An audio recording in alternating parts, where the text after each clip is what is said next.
Tonight, I'm absolutely delighted that Madge Bray is with us. Madge is a great friend of mine, and I'm very grateful to her for being here. For the people that have done our course or followed any of our things, it's Madge who does the amazing singing on our videos, and Pili Lulu is well known to our course participants. And so we've been grateful to her for a long time. So I know we've got a fascinating evening ahead, and I'll hand over to Madge now. So welcome everybody. It's such a joy to be here and to be doing this because I've known Kate for a long time, and we've kind of journeyed together through this end of life spectrum. And the part of it that I really feel a real connection and affinity with is the grieving, is the process of clearing after someone has passed on, after we've lost someone. And that's been the focus of my own journeying. And I was going to talk tonight about our ancient keening tradition and the way in which that has shaped and moulded our traditional cultural connection to grief tending. And I just want to say, first of all, how I ever came across this. I was a young girl growing up in Scotland. I come from a family of singers, poets, traditional Scottish family. And my mother sang to me in the womb, she sang to me in the breast. So by the time I was growing up, I had lots and lots of songs. We did stories. There was, my grandfather was a fiddler, my other grandfather was a singer. They were all singers and poets and God knows what. So by the time I got up and started an education, I was already wired up for sound. My body was wired up for it. If you sing to a child in the early stages of its life, something happens to the neural pathways in the brain that wires it up for sound. And I was deeply connected with sound and vibration and the well-being aspect of sound and all our songs and stories by the time I was in my 20s. And that was when I first encountered this. And I wanted to talk a little bit about that because it made such an enormous impact on me. And so I was a young girl. I was training at the time in that part of my life to be a social worker. And they sent me out to the Outer Hebrides in Lewis. And they gave me people to practice on. So I was practicing. They gave me clients, these poor souls that I had to practice on. And one of the women that I was given was an old lady who was really the village nuisance. And she would be running around collecting the insides of cigarette packets. And she was collecting cigarette packets and she was collecting the tops of milk bottles. And she really was a nuisance for people. And she didn't have any English and I didn't have much Gaelic. And so I was pitching up at her doorstep, not having a clue what I was supposed to do. I went in, waded through all this detritus that was up to my knees. And I got into a main living room, which was just floorboards and a peat fire and a couple of chairs and maybe a table. And suddenly this old lady started to wail, and it was like this, and she was hammering the ground, and she was beating herself as well. And I was remembering, I was completely in awe of this, and I was terrified. It wasn't easy because that level of visceral grief is something that I hadn't experienced before. Far less the traditional mechanism that existed for the release of it, which is what I was actually bearing witness to in retrospect.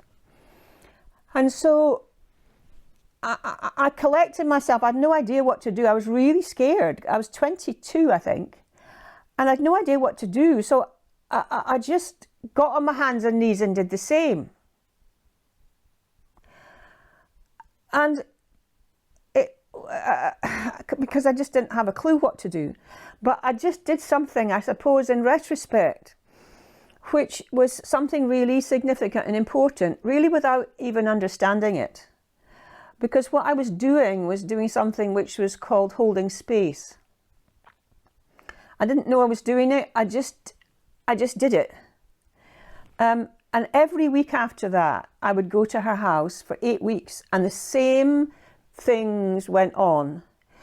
She would get on the floor, she would hammer the ground, she would wail in a very high pitch, and there were cadences to the wailing. There were cadences, and I heard the music in it.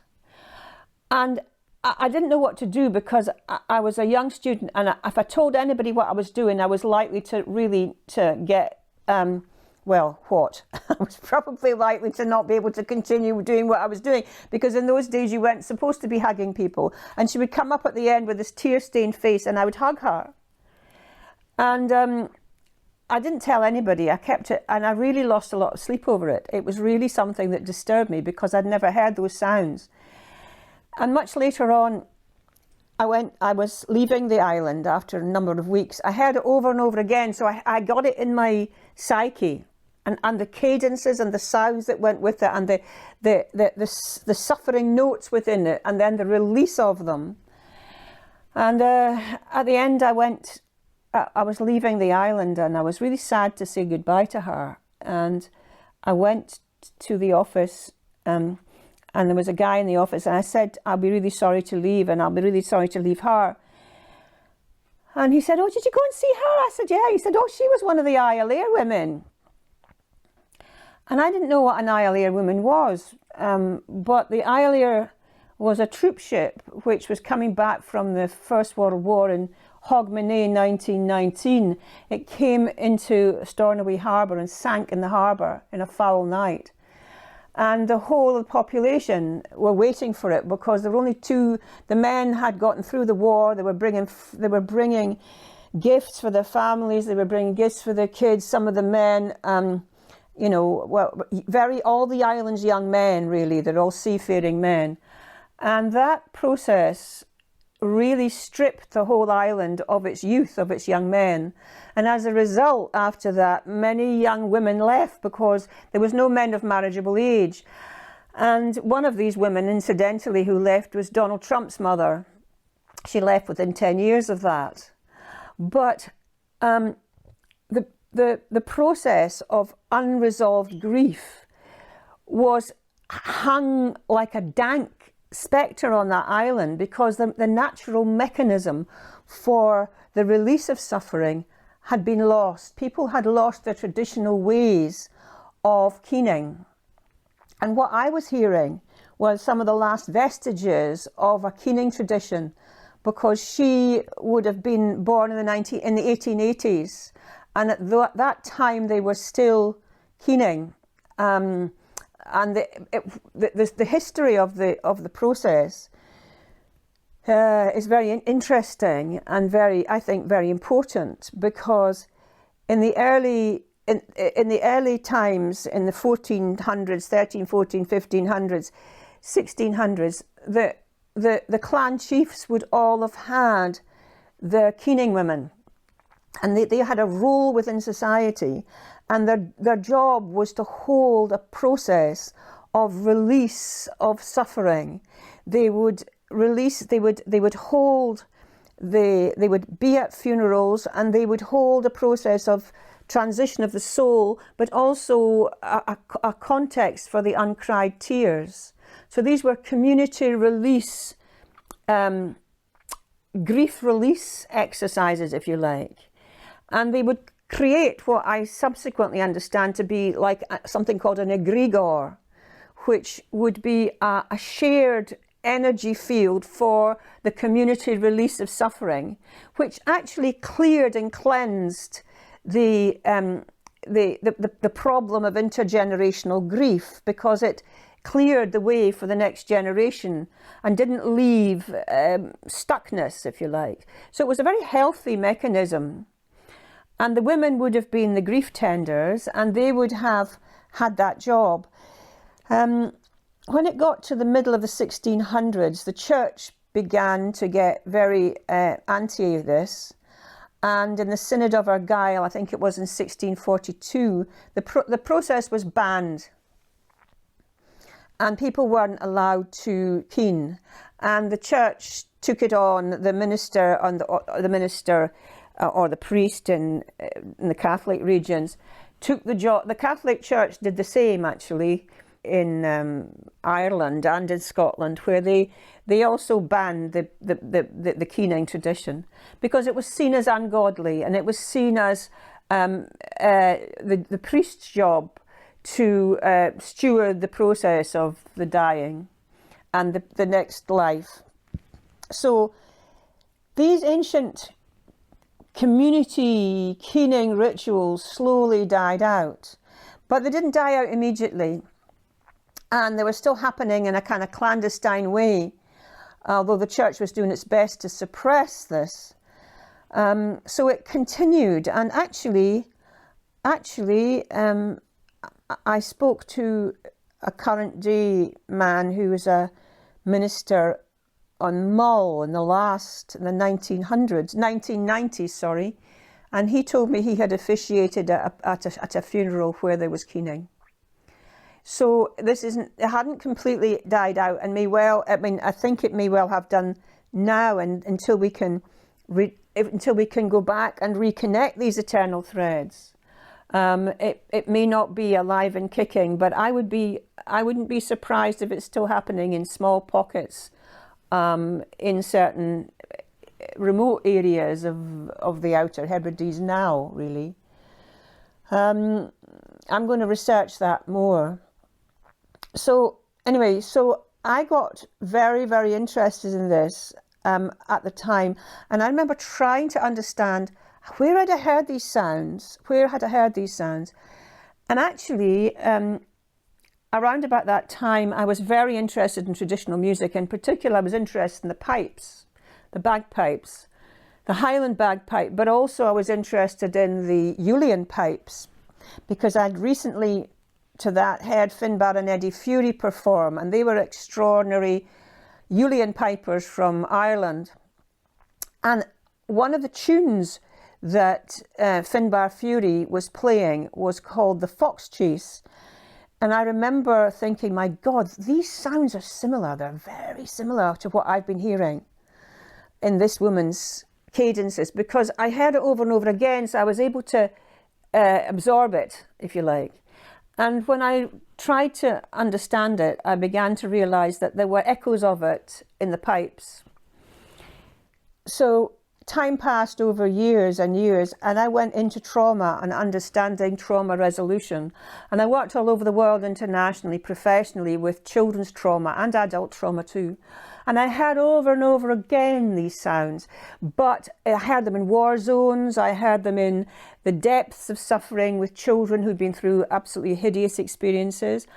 And I did the same as I'd done with this old lady. I actually just held space in a skilled way. As time went on, I got more skilled at holding space for allowing this outpouring of inner distress. At the time when I was a student, I didn't tell anybody because I knew I was doing something terrible, or at least I thought I was doing something terrible. I thought if they find out what I've been doing, they're going to strike me off. I'm not going to give them a bit of paper. So I wrote things like I was giving this lady unconditional positive regard and stuff like that, which was just, which was true on one level. I was just doing it deeply and I was doing it in a very strange way, but I wasn't going to tell anybody because I really didn't want anybody to know. And over my life, I worked with trauma and children, and I began to understand that that human suffering that human harmonization is manifest in sound. I began to hear the voices and the sounds that the children were making in trauma in the playroom, because I trained later on as a play therapist and various other qualifications. But I learned that in the playroom, these sounds, I could discern where a child was in their process of healing through the sounds they were making. was a process of harmonization that was taking place as they began to reconstitute the sort of shattered wreckage of their lives. And that was what took me then to try to understand human harmony and the sounds of human harmonizing and how that worked. And that took me to the High Caucasus Mountains, and it took me to Georgian polyphony, which is very dissonant in their traditional music. There's a call, and then there's lots of dissonance, and eventually it all resolves. And that was the nearest I got song-wise to what I'd actually been hearing with the old lady. And that journey took me into funeral rituals, because in Georgia they have still intact in some of the high mountain villages. When I would go and learn from the old songmasters, I would hear, I would be invited as a guest, because you, in that kind of way of thinking into that traditional culture, if you're in a village when somebody dies, you must go. It's your duty to go to the funeral, because you bring your ancestors, and the ancestors are helping the transition to the next world. And I got very involved in ancient feast rituals, not feast rituals, but ancient feast rituals, yes, but I got very involved in what they call zari, which is the most beautiful collective wailing. And I learnt in those in those processes that were very intimate. I was invited to the inner sanctum of things, because life just brought me there. I mean, life's a mystery school for me, so I never know when I'm going to pitch up next and what I'm going to learn. So basically, I learnt how the zari worked. And as I was thinking about this and writing articles about the zari, actually, I began to think, we've got our own, we must have our own. You know, Indigenous cultures have ways of clearing. They have ways of cleansing grief. They have, and other Indigenous cultures have it, and we've got ours too, but where is ours? We've lost it. Where is it gone? Okay, I heard the sounds, but we don't, you know, at the moment we go to the crematorium and it's 15 minutes and out the door and a few handshakes and a few perfunctory whatevers. And I really didn't see that was in any way helpful to helping the process of loss be transformed and be transmuted. So I came back and I joined a group of women who were interested in the keening tradition here. They had got some money from the lottery, and they were interested in exploring it. And there wasn't any information about it easily available. But because I'd done all of this, and because I'd actually heard it, and because I was currently in the Caucasus working with it, I realised that I probably had a deep understanding of it. So after I did with the group of women, after we did a sharing of our understanding in Edinburgh, I was approached by Alan MacDonald, who is one of our finest pipers. He's a master of the pibroch. And he said, can I help you? Because I had by that time made the connection that the pipes had held this. Our bagpipes had held this process when the women were unable to express themselves in the keening. The sensitive pipers took the sounds of the land and the landscape and brought the women's wailing into their repertoire. And some of the more sensitive ones created the most beautiful, beautiful music. And now, if you think about it, you know, Scotland's famous for its bagpipes and for its laments and for its piper on the battlement and a kilt walking about playing a lament. So we still have it, but it's in a different form, and it's not easily usable to support the grief release process. It's there, but it's not embroidered into our way of being really anymore. And so I started to study the bagpipes and study the Highland bagpipe and study the ways in which the old teachers taught their pupils. In the 1600s, the men would be sent, the main piping schools were in the Outer Isles, in Brorarig, in Skye and in Rassay and other places. And these young men would be sent off to learn the pipes, and they would be taught through the cantarach. The pipes weren't written, the transmission was oral. So these young men were taught how to play the pipes. It might take them 10 years to learn how to play the pipes, but they'd be singing their learning. So the sounds of the ancient pipe laments were sung to their pupils. So I went and learnt and studied some of the cantarach, and I'm going to chant some of the cantarach now. I learnt quite a lot of these cantarach pipe laments. The pibroch just means pipes. And there are 3 kinds of pibroch. There's the gathering pibroch to gather the clans. There's the pibroch lament, and there's the salutation pibroch for the clan chief.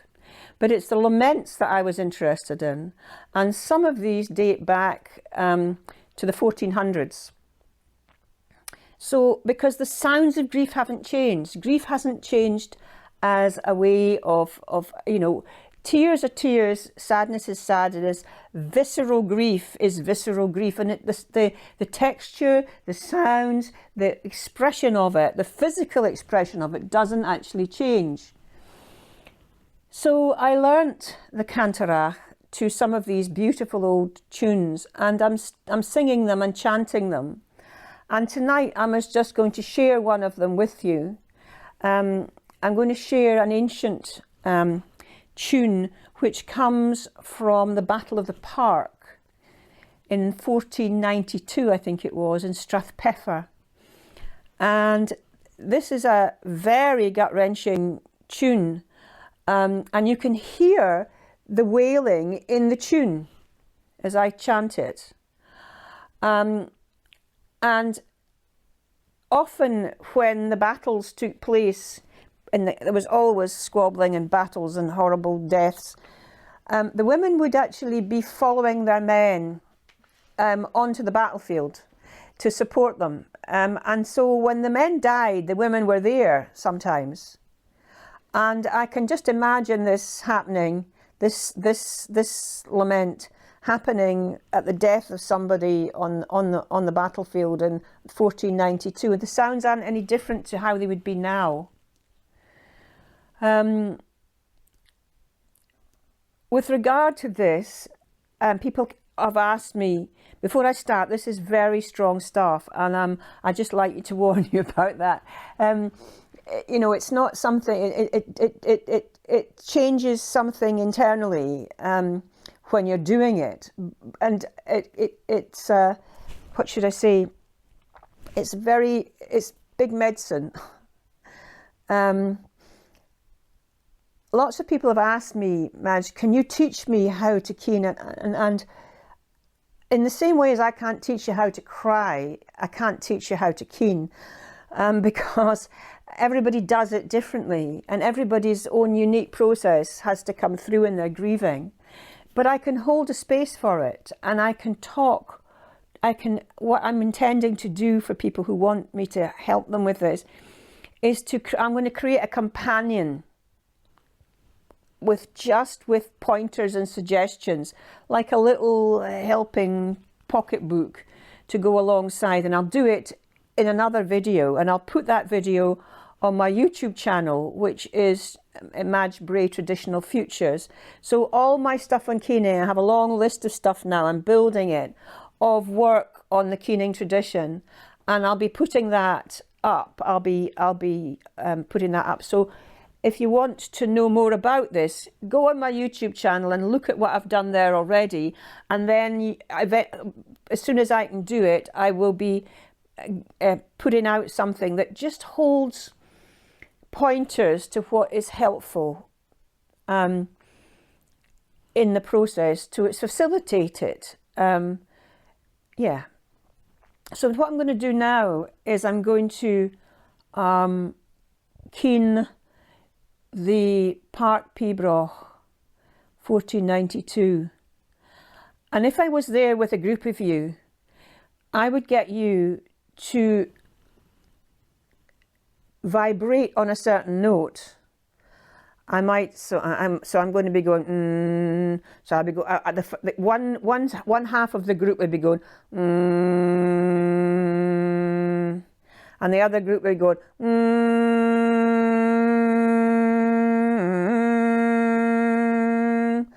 and we would be getting a dissonant drone that would support and keep the earth held onto as I'm chanting.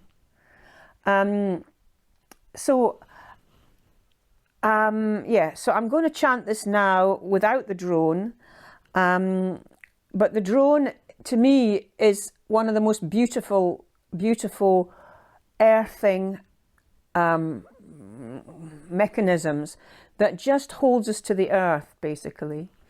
When I'm chanting, I also kneel on the ground, and I'm going to show you this, which I made this, and I make these, and this is just a prayer mat, because this is sacred, you know.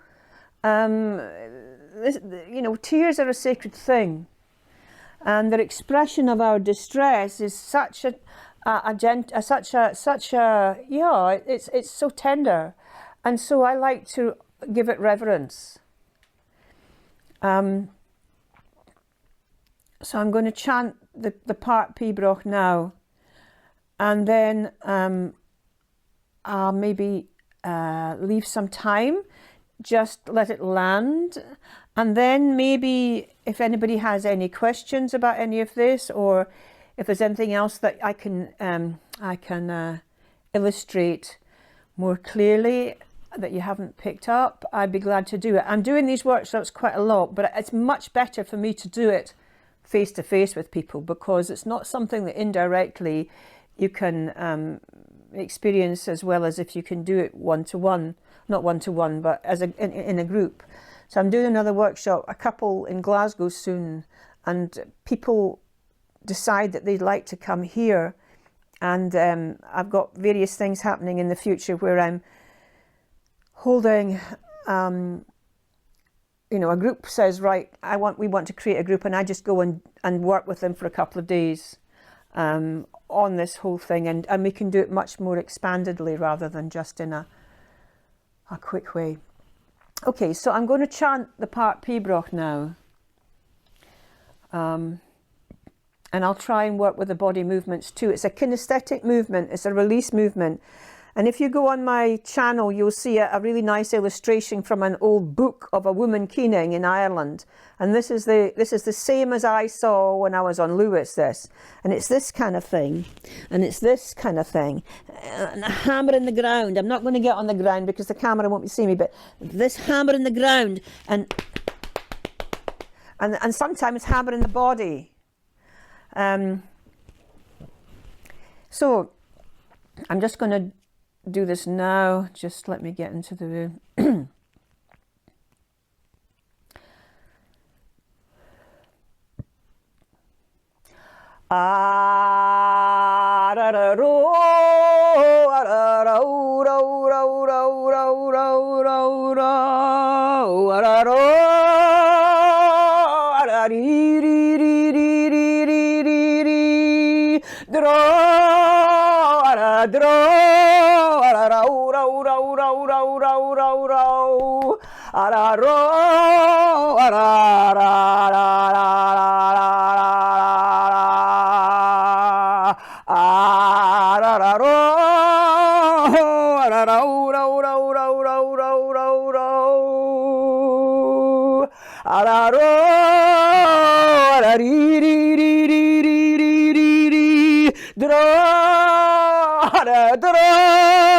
Araro, ro, ro, ro, ro, ro, ro, ro. Araro, arari, ri, ri, ri, ri, ri, ri, ri. Araro, ro, ro, ro, ro, ro, ro, ro, ro. Ah, arari, ri, ri, ri, ri, ri, ri, ri. Araro, ro, ro, ro, ro, ro, ro, ro, ro.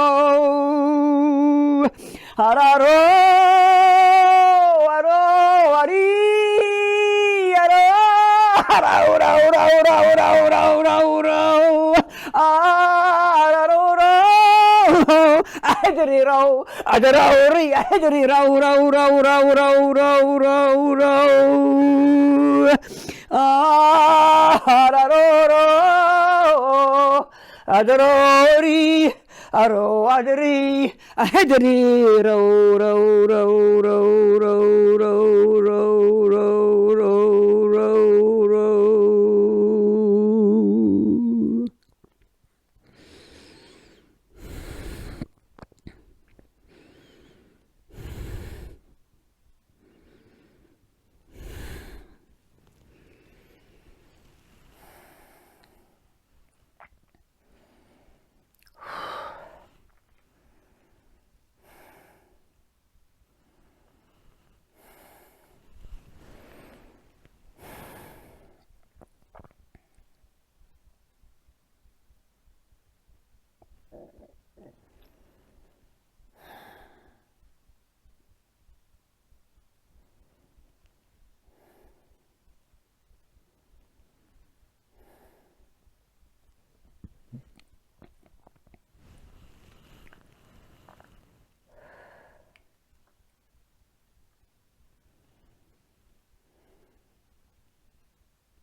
Okay.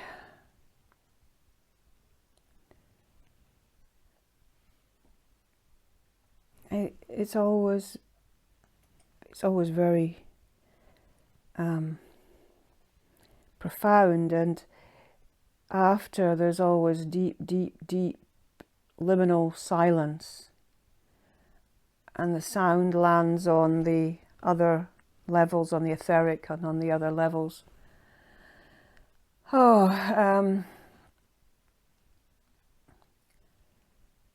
Yeah.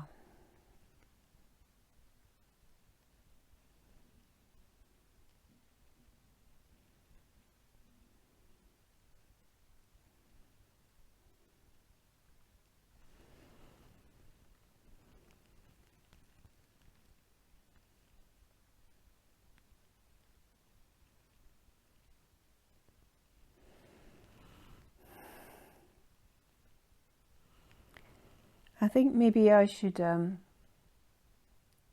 just leave some time for stillness and questions, if anybody's got any. I could go on about this a lot. What I would normally do after that's happened is I would offer something, offer a prayer, or offer an offering if I'm outside. But I'll talk about that when I do the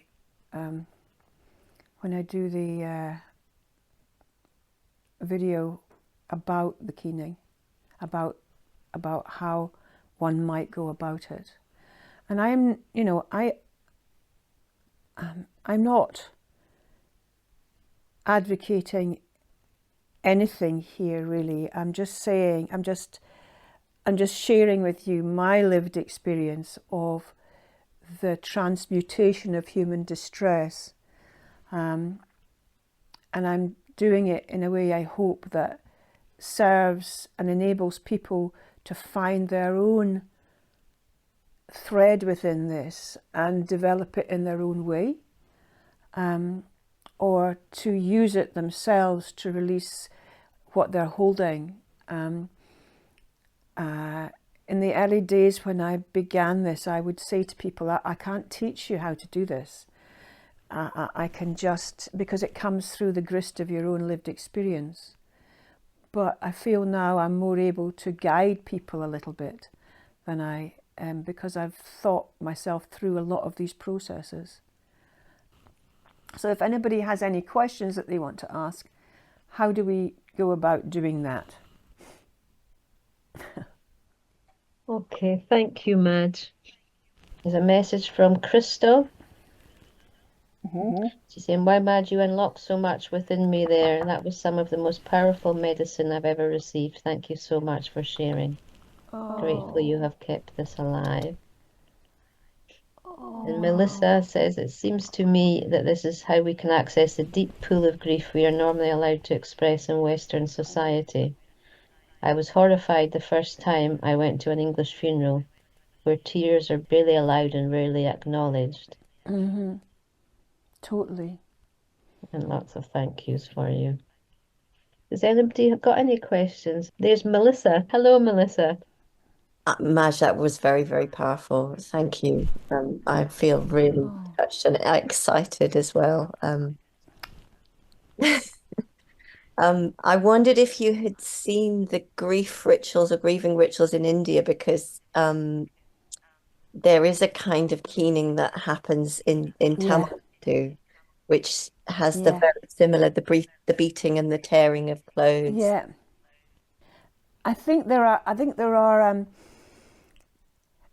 similarities in all of them, in the processes that take place. In our Scots tradition, we don't have names for different parts of the process. But when I was up in the Caucasus, the Svan culture, I studied quite deeply what they called they had words for the different component parts. So for example, there's the litany, there's the suffering note. In the pipes, there's a suffering note. In the Svan culture, there's the word for the litany, there's the word for the sobbing. And if you listen to the pibroch, you can hear the sobbing in the music. You know, the part that goes, that to me is the sound of the sobbing. Now we don't have words for that in our cultural landscape, but other cultures do. So if you studied the way that happened in India, you might find that they have linguistic words that describe what they're doing. It's very interesting. Thank you. Pleasure. Thanks, Melissa. Madge, there's a question here from Caitlin. She's asking if you feel comfortable sharing, what thoughts, feelings are you conjuring or are going through your head as you keen? Is there anything you can say about that? I'm empty. I'm not thinking about anything. But in order to do that, I have to step outside of myself. I have to let the monkey mind release itself into the ether and just allow myself to be a vessel for something to come through. So I'm really not thinking about anything. I'm just simply a vessel that the sound uses to earth. And in deep processes with people in my life, I've been in similar, I've had to step outside myself and just allow a process to come through. And I've learned to do that. And I suppose one of my gift is sound. I love singing, and I've always, I can't read music, but I can listen. I've never wanted to learn to read music. I've never ever read music. I've just heard it and absorbed it. So I've been using sounds all my work life with trauma. I have had various seminal experiences all the way through my journey to get to this place that I'm in now. And one of them was just the most extraordinary experience when I was doing bearing witness work in Bosnia, in the war in Bosnia. And I was asked to go out and be with people who had been through pure hell. And I went, these were in the Bosnian War, we were seeing for the first time in mainland Europe, people that were in concentration camps in this century. And these were starving people who were being, had a hideous time. And so I went out after the war and worked with people who were wanting to release their war trauma. And when you've been incarcerated in one of these places that, where you don't know if you're going to live or die, and people are being murdered around you, one of the things that you do in order to survive is often to say, if I get out of here, I will tell my story. This is an outrage, and I will tell my story. And I'll tell the story of what I saw and what happened. But very often what happens is that when you get out, if you do survive it, nobody wants to hear your story because everybody's got a story. So there's no natural release mechanism for this. And so for me, I went to Bosnia various times, and on one occasion I was at the door of this camp. And the people who had been incarcerated there wanted to go back, and they wanted us to bear witness. They wanted to tell us what had happened to them, and this is what happened here, and this is where I was chained there, and it hadn't really been cleaned up, this place. So we went to it, and we were expecting, it was all arranged that we were allowed to go in under the Dayton Agreement. These were the rules. When we got to the door, a man said, "What are you coming here for?" It is a brick factory. Because they commandeered a brick factory to lock all these people up in. And we were standing in the rain, and there's about 50, 60 people, all of whom had been in there or had sons in there or it was just a moment of absolute it was a similar thing that happened in the Holocaust, really, the denial of a human experience. And in that moment, somebody in Russian said, "Madge, piesno, sing. And I thought, oh my God, what am I going to sing? I don't know what to sing. So I said, okay, life, bring me a song. And what came was Bach Gounod's Ave Maria, which I'd learnt at school. So I stood in the rain and I sang this beautiful song. And I really just was so moved that therefore the music was, the song was strong. And suddenly this wall of people started walking towards me, and I didn't know what was going to happen. And for a moment I thought they might be going to kill me or something, because there was no mosques still that weren't obliterated, and there was only these Christian churches that stood there, like bastions.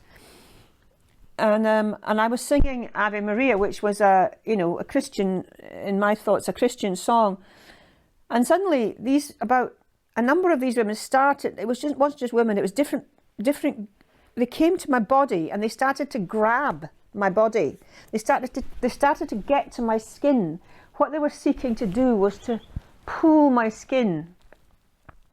And I really didn't understand what was happening, but I didn't stop singing, I just carried on singing. And eventually I landed on the ground, and these women, a number of them, about 9 of them, were all just trying to touch my body. And it was an overwhelming experience, and it took me a long time to process. But what I understood was that they were deriving something from touching the source of the sound. And in that moment, I understood something deep about what my calling was, that I was to use my voice to help transmute distress. I had been doing that for years on many levels, but not to that level. And that was almost what prepared me for the keening. That was a preparatory experience, because I understood how profound the collective community sharing of an overwhelming distress can be. Because if you can share it, if you can hold the space where it can be shared, you can transmute it. it can be transmuted. And I just have to be a vessel in that, really just a vessel for that process. And that's what I seek to do now. So when I'm asking for help and guidance, that's what I'm asking to do. Just allow me to be a vessel for this, to transmute this, and hold a deep container. I think it's Gibran who says, Khalil Gibran, who says, you know, the soul's like a gourd, and the more that it's carved out by sorrow, the more joy it can contain. And I've often thought how beautiful that is as an idea. And so really it's just holding a gourd, holding a container for grief, and allowing it to earth so that it doesn't block intergenerationally, and it can just be allowed to earth and return to source. Thank you, Madge. Thank you. There's another question here. Chaim's asking, are there words to that song? The different sounds that we hear, are they just sounds or are they words? They're not words, they're what's called vocables. So in a lot of Gaelic songs, you know, the walking songs and the songs they just have vocables. And I noticed when I went to the Caucasus too, a lot of the ancient music has vocables. So, you know, I could sing you a beautiful prayer, and I'll show you vocables of that. So this is a beautiful prayer which I might just sing to you and illustrate the vocables. I won't sing it all, but I can just show you. So this is from Alexander Carmichael. He collected many ancient runes and chants and prayers from the Outer Hebrides in the 1880s, 1890s, and he published them in a book called Carmina Gadelica. And they're beautiful, but they're on the printed page, and I've been looking to try and find beautiful tunes to chant these as an offering, as a thank you, really. And this is a beautiful one, and this example shows you how the vocables work. Normally I've got these completely under my skin, but I'm just working on this one at the moment. So I'm just going to do a couple of verses of it.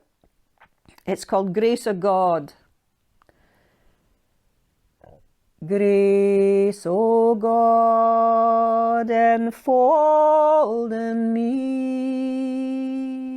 Iho, hio, hio, hua. Hiriri, o haranori. Eho, hio, hio, hua. Grace my thoughts, the words I speak. Eho, hio, hio, hua. Grace my waken, grace my sleep. Eho, hio, hio, hua.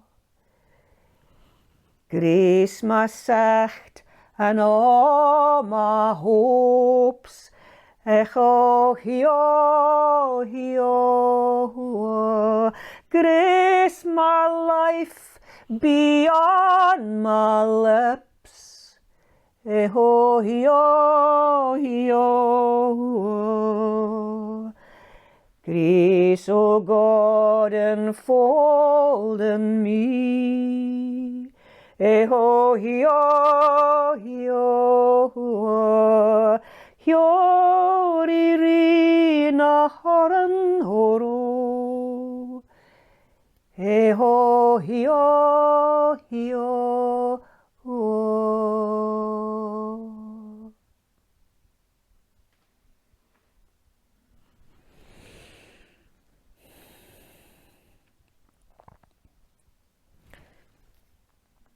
I shortened that, but one thing to think about, these are vocables, eho, hio, hio, hua, and hioriri na horon horo.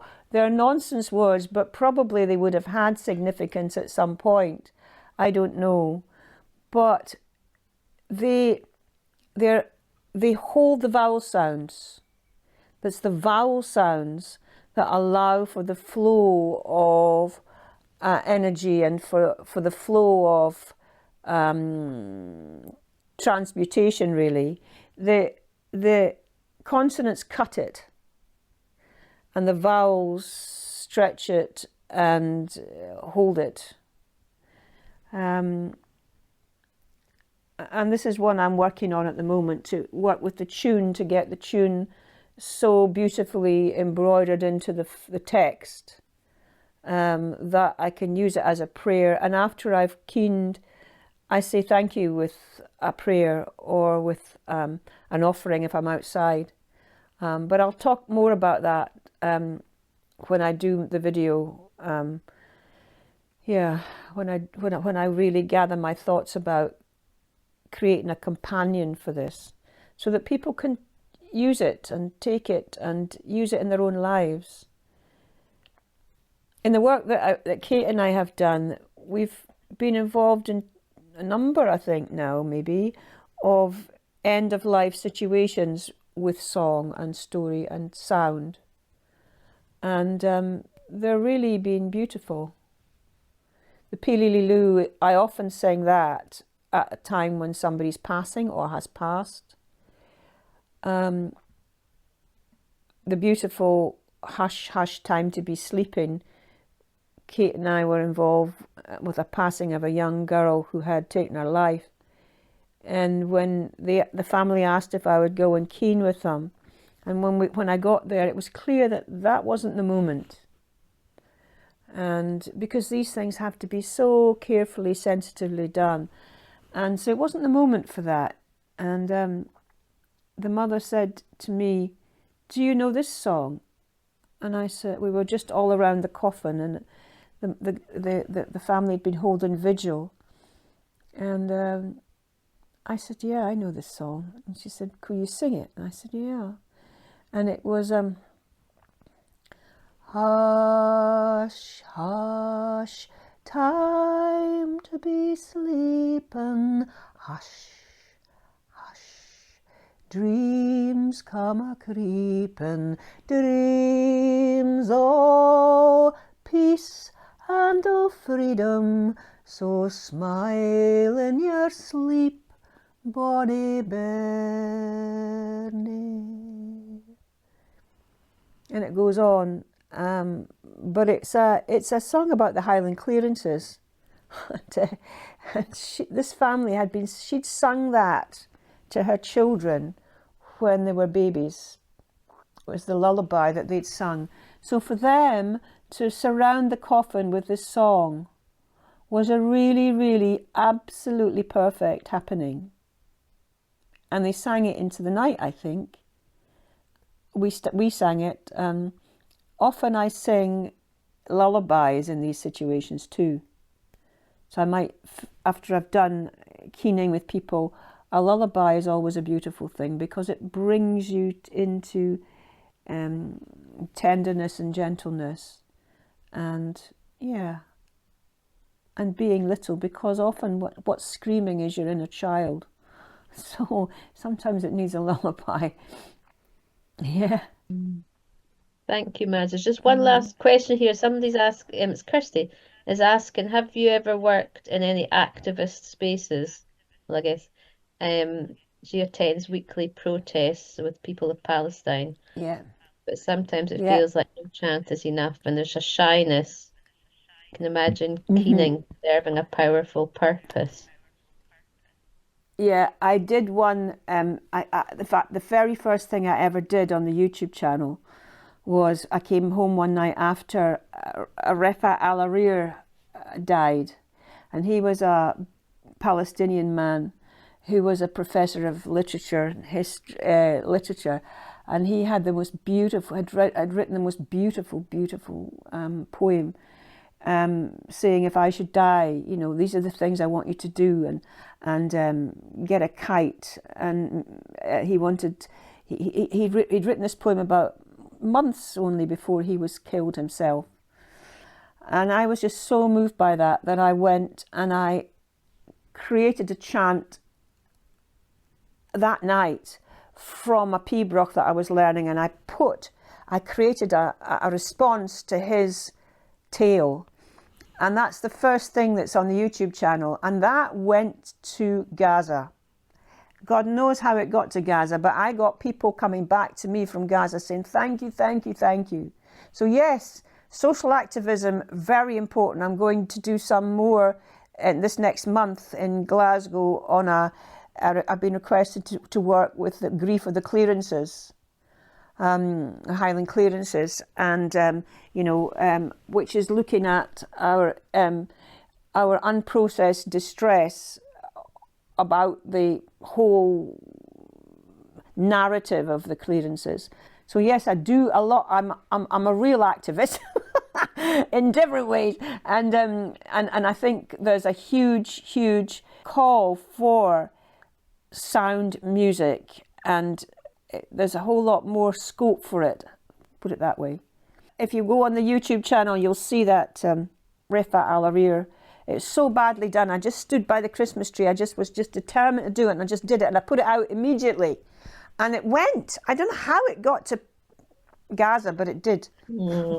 So I've put, thank you so much, Madge. Thank you. And then so I've put Okay. your YouTube channel. It's in the chat. The link to that is in the chat. And Yeah. so also the link to Pushing Up The Daisies website if anybody wants to keep in touch with us. You can do that, and if you sign up, we've also got the Facebook page as well. If we're holding any other events, all the information will be on there. And yeah, we look forward to seeing your YouTube channel developing and all the amazing things. There's a lot. There's a beautiful chant to the sun as well, which is the dying sun there on that in Orkney. That was the most incredible experience. But anyway, you can have a look and see what, there's lots, and there'll be a lot more on the keening. So big thank yous coming in from people as well, Madge, and from all of us. And thanks everyone for being here. And so we'll hopefully see you again. Okay. Right, bye for now. Bye.